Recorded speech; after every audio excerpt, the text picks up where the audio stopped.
I see the images on TV. People's livelihoods are being destroyed. Businesses are being burned down. No problem. And then we have a dust-up at the Capitol. Well, there's nothing burned down. And we're not going to talk about it. We're going to make that a major deal. Jack Del Rio, why did you apologize?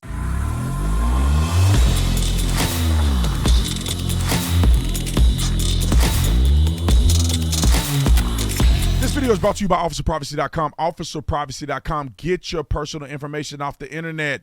A lot of us are not experts. A lot of us are not gurus in this industry. So we need to go with Officer Privacy like I have done. They took all my stuff off the internet. They monitor it every month. You can check it out for yourself. Google it, look it up. The only reason I'm supporting this company, well, one of the major reasons is because the CEO called me and told me my address.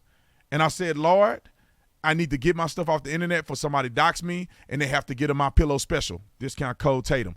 Anyway, like and subscribe to the channel. Hit the bell so you get notifications anytime I go live or make a video. OfficerPrivacy.com/Tatum. Links are in the description section. Let's get into this. Jack Del Rio, defensive coordinator for the Washington Redskins. I don't want to hear nobody talking about no Commanders.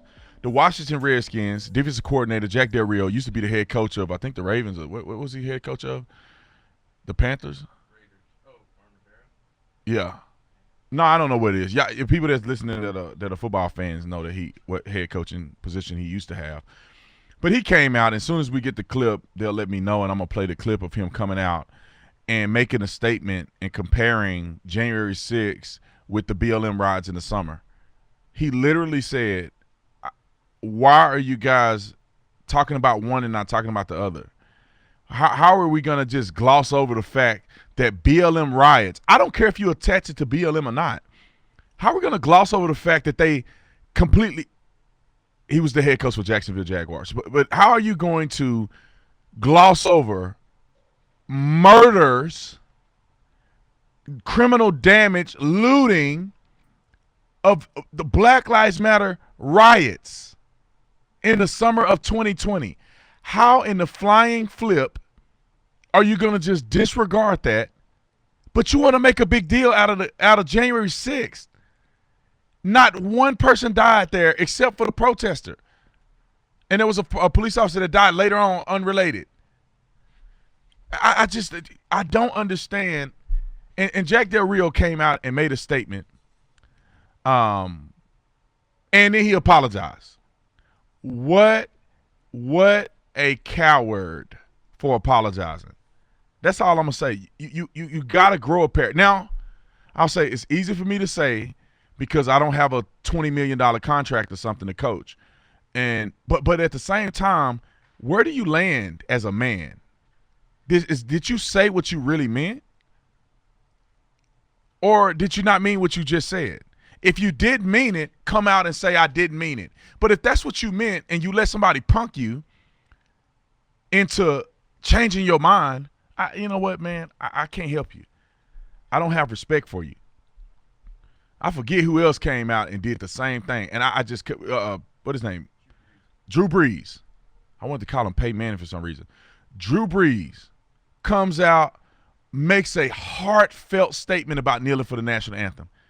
He never said anything negative about the players who did it. He said, I just don't believe it because my grandfather, I believe he said his grandfather served in the military, and so it means something to him. So he said he support his players, but he won't do it.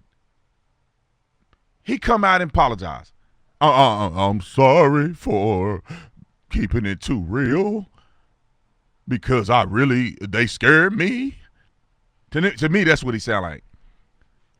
You know, Jack Del Rio come out firm. I said, man, I'm going to make a video today about this man. He is firm in his convictions. Thank God. That is my favorite coach now. Then I hear he apologize. I'm sorry that I was a man and I was really an example for my kids, and now I'm soft. Please, somebody pass me some soy milk. You know, that's how I feel. Pass me some soy milk and some soybeans. But so y'all don't think I'm making this up. I want you to listen to what he said. Roll the clip. You want to talk about it? I'd talk about it with anybody. Yeah, no problem. At any time. But they're not. I'm just expressing myself. And I think we all as Americans have the right to express ourselves, especially if you're being respectful. I'm being respectful. I just asked a simple question. Really, let's get right down to it. What did I ask? A simple question. Why are we not looking into those things? If we're going to talk about it, why are we not looking into those things? Because it's kind of hard for me to say I can realistically look at it. I see the images on TV. People's livelihoods are being destroyed. Businesses are being burned down. No problem. And then we have a dust up at the Capitol. Well, there's nothing burned down. And we're not going to talk about, we're going to make that a major deal. I just think it kind of two standards. And if we apply the same standard and we're going to be reasonable with each other, let's have a discussion. That's all it was. Now, somebody explain to me what's wrong with what he said. He said, let's have a discussion. He's being respectful. He said a dust up at the Capitol. Let's be honest, that's what it was. You got cops letting the people in the thing. You got Annie Mae, Grandma Annie Mae in there doing selfies. And this is an insurrection? Insurrection? What are y'all, what world do we live in? What we are not in America right now. Do you know how cold-blooded some of these military personnel have been going overseas fighting for our freedoms in this country, and they put their life on the line, dying, being captured, having to square off on people and kill people for our freedom. And they go to the Capitol building, get into a pushing match, and then the guy there that killed the young lady that was a Trump supporter, he should go to prison. Let me not get crazy. I'm gonna make y'all wreck your car. I'm getting so worked up.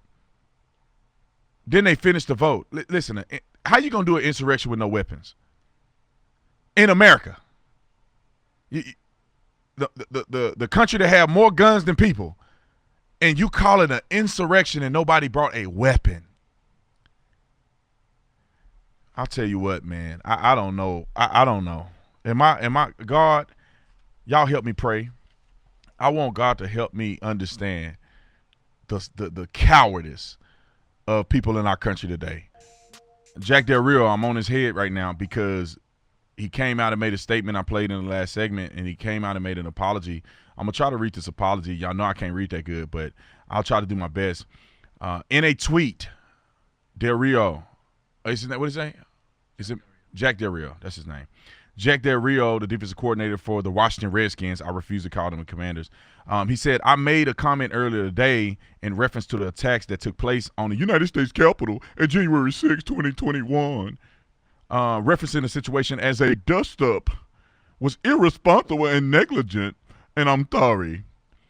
I stand by the comments condemning violence in communities across the country. I say that while also expressing my support as an American citizen for peaceful protest in our country.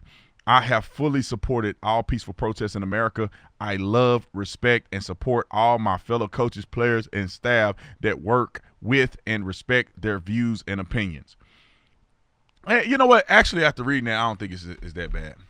But in my honest opinion, why does that need to be said? You ain't making me feel no better. You know what? I actually like the people who hate you for being honest about BLM is not going to listen to your statement and feel any kind of way. And people that know that January 6th was complete bullcrap, they're not going to feel any way about your statement. So why did you make the statement? Because you wanted to, or because somebody made you? Those are two different things. And I just don't feel like he should have did it. If you want to call it a dust up at January 6th, you can call it a dust up. You may actually support violent protests that turn into riots. Let me say this before I get in trouble on this radio. Some conservatives came out when January 6th happened, and they go, violence is never the answer. And then they got a shirt on that say 1776 and come and take it. And all these other phrases of patriotism But they go, violence is never the answer. Well, let me say this. I didn't show up on January 6th because I know they weren't really about that life. And I'm not finna get mixed up in that. But when is violence an answer? That's all I'm saying. You have to make that judgment call. Was violence not the answer in 1776? Was violence not the answer in the Civil War? Was violence not the answer in any of the world wars? Was that not the answer? Come on. Like, I don't believe in unnecessary violence. There's a such thing called necessary violence. If somebody was to break into my house and try to burglarize while my wife and kids are in here, violence is the only answer. So get it together, man. You're listening to the Austin Tatum Show. I'll be back after the break.